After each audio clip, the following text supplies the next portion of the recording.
resumen de comisiones. Hola, ¿cómo están? Bienvenidos a una nueva edición de Resumen de Comisiones.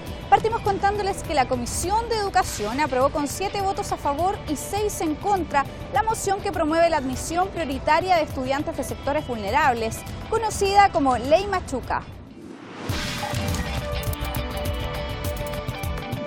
Abre el criterio de inclusión a los colegios particulares pagados, que dice básicamente que garanticen cupos para estudiantes vulnerables. Es decir, si hay estudiantes vulnerables que quieren postular a un colegio particular pagado, que puedan tener espacio para aquello.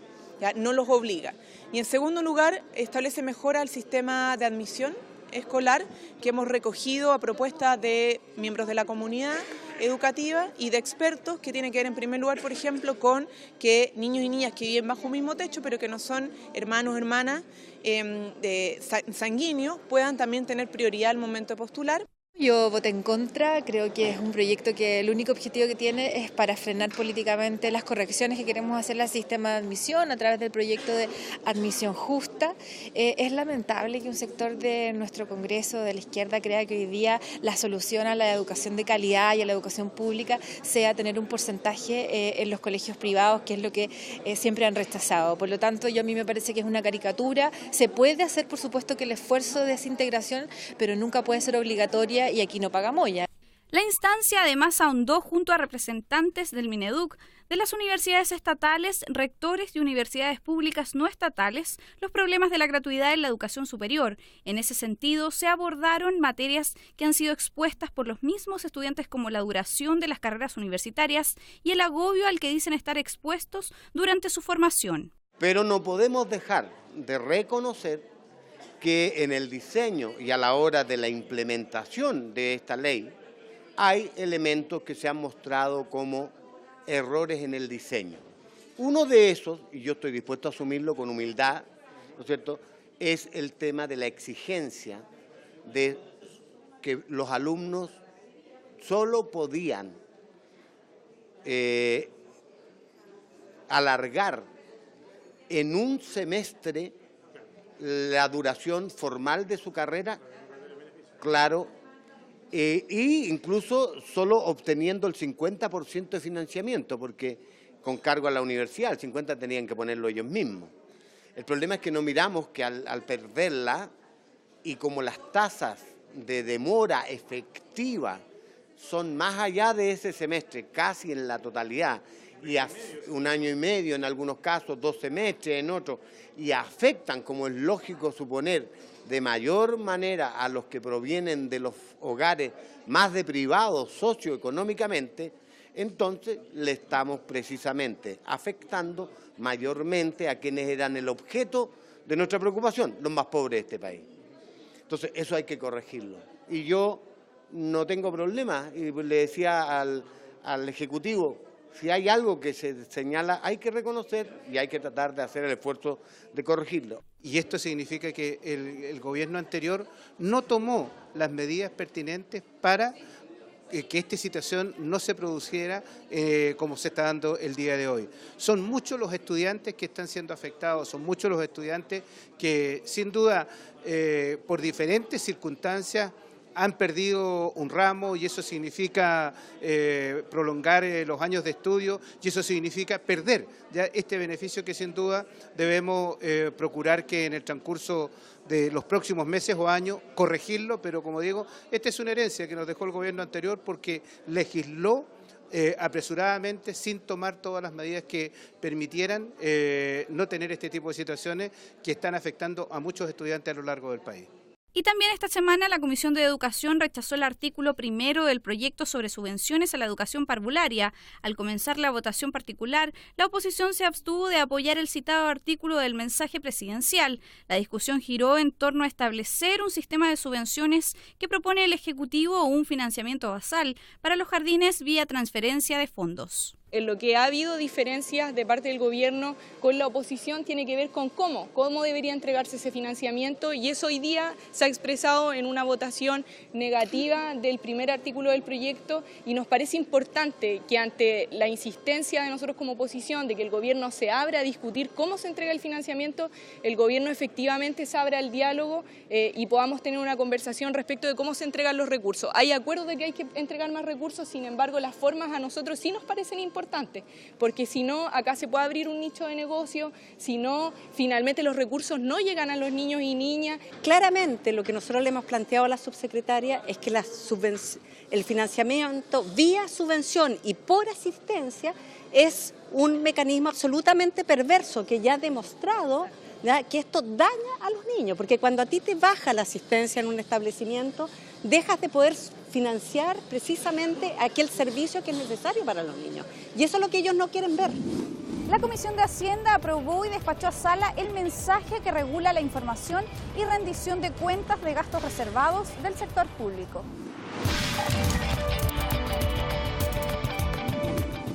La iniciativa busca normar los mecanismos para rendir los gastos reservados en que incurran las Fuerzas Armadas, investigaciones, carabineros y otros organismos como la Agencia Nacional de Inteligencia en lo que respecta al narcotráfico y posibles delitos del territorio que afectan al país.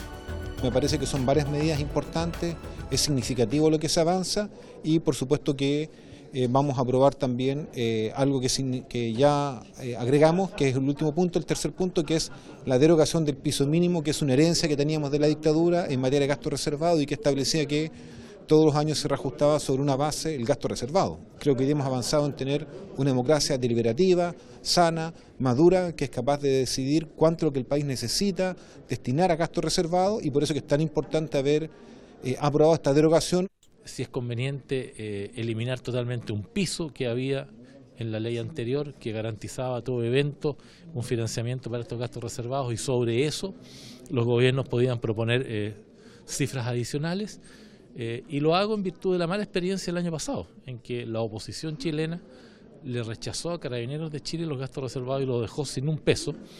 Y tuvo que ser el Tribunal Constitucional el que revirtió esa materia, y esa mala experiencia es la que a mí me dice hay que asegurar un piso, y por consiguiente hagamos los gastos reservados en una composición mixta, una parte que es a todo evento, un piso, y otra parte que está sujeta a la deliberación política y a las propuestas que los gobiernos hagan de gastos reservados, que sí entra en el juego democrático.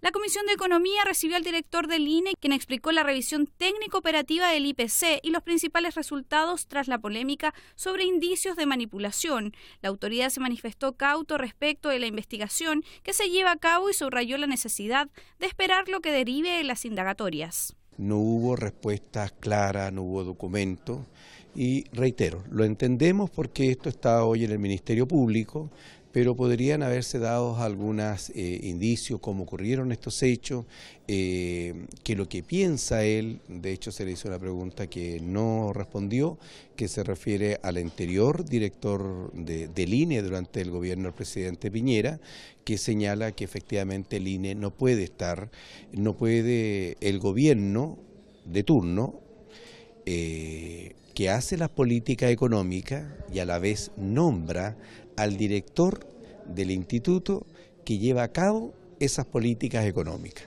Por lo tanto, estamos frente a una situación irregular, hay intereses creados de por medio, eso lo dice el anterior director del gobierno del presidente Piñera, y por eso esta comisión investigadora esperamos que lleguemos mucho más allá de evasiva. Porque acá las y los chilenos tienen que saber, y todos tenemos que saber qué fue lo que significó esta variación, ¿cierto? Aunque dicen que se netean en el tiempo, ¿qué fue lo que significó en términos de gasto para los chilenos? Porque la variación de este tipo de números en el IPC genera evidentemente un gasto que pueden haber beneficiado a algunos, y eso nosotros lo tenemos que aclarar con la comisión investigadora. Saber qué es lo que pasó con los funcionarios que hicieron este cambio en el fondo de las cifras, quiénes están detrás, y eso es lo que va a buscar la comisión investigadora desde que empiece a funcionar, de que empiece a hacer su funcionamiento.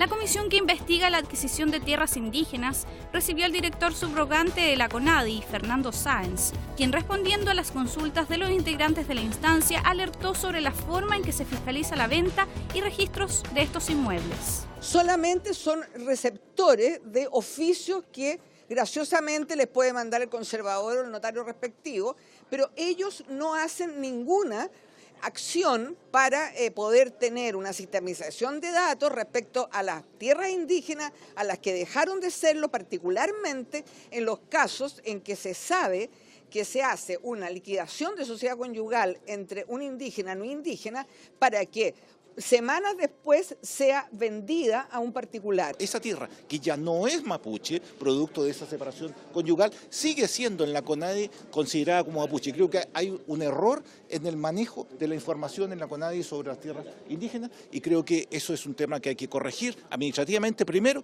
y si no es eso, a través de ley. Es una tierra indígena que lo señala el artículo 12 y la protección de esta es lo que debe hacer la institucionalidad CONADI, donde el exdirector Jorge Retamal señalaba que la institución tiene que proteger y además tiene que presentar acciones judiciales cuando esta ley sea transgredida. Y sin embargo, hoy día escuchamos a un director subrogante que lo único que hace es señalar y decir que la tierra pierde la calidad indígena. Es muy grave la exposición que vino a hacer hoy día el director. Puntos de vista totalmente opuestos fueron los que se expusieron en la Comisión de Medio Ambiente respecto a la moción que contempla sancionar y prohibir las carreras de galgos.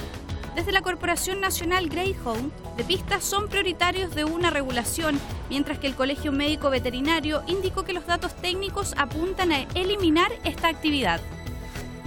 Precisamente con el Circo Los Tachuelas, es que ellos argumentaban que eso era cultura y que era tradición, y encontramos hoy día las mismas argumentaciones por parte de los galgueros, pero hay una ética nueva, y una ética que es de la organización animalista, en donde mayoritariamente hay gente muy joven también, que vemos a nuestras mascotas como parte de nuestra familia y que vemos también que no podemos seguir los seres humanos utilizando a los animales para diversión. Y estamos en contra de los circos con animales, y estamos en contra de las carreras de galgos, y estamos en contra del rodeo. Eso es lo que va a estar enfrentado en la Cámara de Diputados, primero en la Comisión de Medio Ambiente, y luego en la sala probablemente se va a tener que también poner en contrapeso cuál de las dos éticas es la que va a primar. Y por unanimidad, la Comisión de Gobierno Interior aprobó en general el proyecto en segundo trámite constitucional que modifica la ley que establece las bases de los procedimientos administrativos en materia de documentos electrónicos.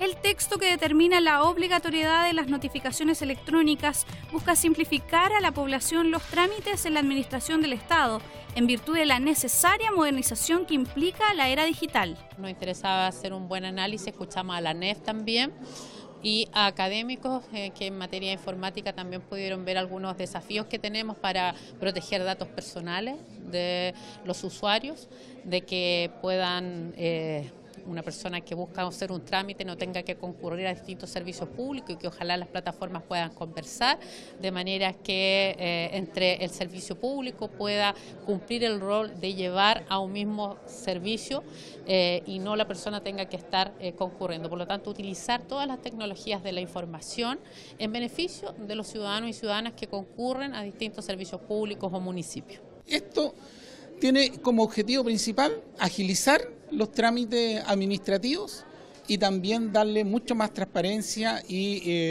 entregar un servicio como corresponde. ¿Hay algunas dificultades? Por cierto que hay dificultades. Una de las primeras dificultades, y eso va a tener que discutirse en tema en particular, tiene que ver caso vamos a tener la tecnología suficiente en todas partes de Chile para que esto se pueda llevar a cabo. Tiene un plazo de 5 años para llevarlo a cabo, así que tenemos tiempo. Y también tiene la reticencia normal de algunos funcionarios a pasar a este tema de la modernidad. En la administración pública siempre hay un poco de desconfianza en dar paso de modernización, pero creo que estamos bien avanzados. La Comisión de Constitución de la Cámara se encuentra analizando una moción que reforma la Carta Fundamental para regular la reelección y remoción vía referéndum revocatorio de las autoridades políticas. El proyecto también contempla la renuncia al fuero parlamentario y el plebiscito en determinadas materias. Hoy día concejales y alcaldes pueden renunciar a sus cargos, ¿no es cierto?, por diferentes razones. Un alcalde maneja recursos, ¿no es cierto?, tiene un presupuesto anual, nosotros no tenemos, o sea, si es por importancia tiene muchas más atribuciones que un diputado y él puede renunciar. Entonces yo creo que es inentendible también que acá tengamos esa imposibilidad. Así que ojalá que esto siga avanzando, quedaron de escuchar a dos abogados más, parece, y ojalá, como te digo, yo no pertenezco a la comisión, pero ojalá que pueda ponerse en tabla, o sea, pueda ponerse en votación en algún momento. Hoy día existen mecanismos que nosotros hemos propuesto, incluso aquí en la comisión, con una indicación junto con los diputados mocionantes, para que exista un buen mecanismo de reemplazo que garantice que no se está jugando con el cargo. También hemos aceptado una sugerencia que se nos dio de que la renuncia no se puede ejercer durante el primer año, para que no se preste para poner una figura famosa, un cantante o alguien, y luego reemplazarlo por otro. Y por otra parte, yo creo que es bueno terminar con estas cosas tan de doble discurso a la chilena. Hoy día, en realidad, un diputado que quiere renunciar, si pertenece a la coalición de gobierno, puede hacerlo, porque basta que se ponga de acuerdo para que lo nombren ministro, con eso pierde el cargo de diputado y bueno, después deja de ser ministro, o que se vaya más de 30 días sin permiso constitucional. Con fundamento, sin fundamento, por razones de salud, hoy día es muy restrictivo, es muy difícil para un parlamentario renunciar, tiene que ser, por ejemplo, nombrado ministro. Y algunos profesores decían que dejarlo totalmente libre, sin razones ni fundamento, podía ser peligroso por una renuncia masiva, etcétera, pero que dejarían la puerta abierta con cierta reglamentación. Yo creo que debiera ser así, que debe haber una reglamentación, quizás que el Tribunal Constitucional tenga que analizar esos fundamentos, pero lo que planteé al final de la comisión fue que nosotros legisláramos para algo que se aplique desde la próxima legislatura en adelante, para que nadie vaya a pensar que uno se está llegando a una componenda política para el periodo actual o para algún caso de un parlamentario actual. Un amplio respaldo entregaron a la iniciativa que refunde 5 mociones en materia de extensión de sala cuna postnatal, fuera los padres y aumento de los días de permiso parental, agrupaciones de trabajadores y trabajadoras de la CUT y de la agrupación de empleados fiscales. Ante la Comisión de Mujeres y Equidad de Género, presidida por la diputada Camila Vallejo, las y los trabajadores valoraron la propuesta y pidieron avanzar en igualdad de derechos entre hombres y mujeres. Tenemos una necesidad como país de avanzar en materia de corresponsabilidad. Los hombres también lo están exigiendo, están deseando estar más con sus hijos, pero más allá del deseo, o sea, lo que tenemos que dar como señal a nivel de Estado, a nivel de país, es que avanzamos en igualdad. Y cuando hablamos entonces de fuero maternal, cuando hablamos de prenatal, postnatal, maternal, cuando hablamos de permiso para las mujeres, ¿por qué no lo hablamos respecto a los hombres? ¿Por qué los hombres, cierto, no tienen una protección de su trabajo cuando son padres? ¿Por qué los hombres no pueden tener un permiso parental o paternal de, en vez de 5 días, 1 mes? Y eso es la duda que nosotros nos ponemos sobre la mesa cuando el Ejecutivo dice no están las condiciones o es un desincentivo para las empresas avanzar en esa dirección. Es decir, que si es un desincentivo el fuero maternal, no importa, pero si es un desincentivo el fuero paternal, sí nos preocupamos. Hay distintas formas. Una cosa, lo que propone Camila Vallejo, que es igualar el fuero maternal con el paternal, y para mi gusto mi proyecto es bastante más viable, va en la misma dirección, va a proteger al hombre que va a ser padre y a la mujer en el minuto del parto y el primer tiempo, que hace relación con el aviso anticipado de despido, pero con 180 días. A ver, estamos todos convencidos que la maternidad y la paternidad la tenemos que resguardar, estamos todos súper convencidos que la corresponsabilidad es un tema que hoy día se tiene que hacer, pero también tenemos que saber que la empresa a veces puede decidir entre una persona y otra, dado el tema de la fertilidad, paternidad, maternidad. Entonces son 3 ecuaciones que tenemos que conjugar con mucho realismo y yo diría que con menos idealismo. La Comisión de Seguridad Ciudadana recibió a representantes de la Fiscalía para conocer su opinión respecto al proyecto que fortalece el control de identidad. Para el Ministerio Público, en líneas generales, la iniciativa es correcta, aunque mostraron diferencias en cuanto al control preventivo a menores de edad. Lo que nosotros hemos hecho en la comisión es traer a todas las opciones, a todas las opiniones que existen en materia de este proyecto que ha planteado el gobierno, que se ha enfocado principalmente en el tema del control de identidad, pero que es mucho más amplio que eso. Y en ese sentido hemos invitado a la UNICEF, hemos invitado a la Corporación Opción, que también ve temas relacionados con los derechos de los niños, también al Ministerio Público, como ya escuchamos, a las policías, también a entidades internacionales, a profesores universitarios. También es de nuestro interés escuchar a los alcaldes. ¿Cuál es la opinión de los alcaldes también? Porque ellos tienen una relación directa con esta situación vinculada a las situaciones de delito. Obviamente a todos nos encantaría un país sin control preventivo de identidad y que nadie nos pidiera abrir la mochila en ninguna parte, que nadie nos controlara al subir a un avión, que nadie nos controlara al subir a un bus o al entrar a un estadio. Pero la pregunta es, ¿cuánto de nuestra libertad individual estamos dispuestos a ceder a cambio de mayor seguridad? Para subir a un avión, ¿estoy dispuesto a que me abran la maleta con tal de que no haya bombas en el avión? Yo sí. Para entrar a un estadio a ver fútbol o un recital, ¿estoy dispuesto a que me revisen con tal de que en ese lugar no hayan bombas? También. Entonces, la gran pregunta que debemos hacernos como sociedad es esa. ¿Hasta dónde yo abro mi libertad individual a cambio de más seguridad? La verdad es que tengo varias diferencias con el proyecto de ley. Yo lo separaría en dos, así como lo hizo el Ministerio Público. Hay una parte que uno podría estar más de acuerdo, que tiene que ver con el fortalecimiento del control investigativo, en donde también se le dan más facultades, pero el control investigativo tiene que ver con personas con órdenes de detención pendiente y por lo tanto estamos hablando de personas con un proceso pendiente. Y que obviamente ahí la medida debe ser dar facultades para poder dar con esas personas y empezar a tener el juicio. Pero por otro lado estamos hablando del control preventivo de identidad y esta ampliación que propone el gobierno para involucrar a los menores de también en el periodo de edad de 14 a los 18 años y eso obviamente que es de preocupación nuestra porque vulnera, al menos en mi visión, derechos de los niños, niñas, adolescentes. Y con esta información hemos llegado al final de Resumen de Comisiones. Para conocer más de todo el trabajo legislativo, visite www.ctv.cl, donde podrá revisar y descargar todo nuestro registro audiovisual. Muchas gracias y hasta pronto.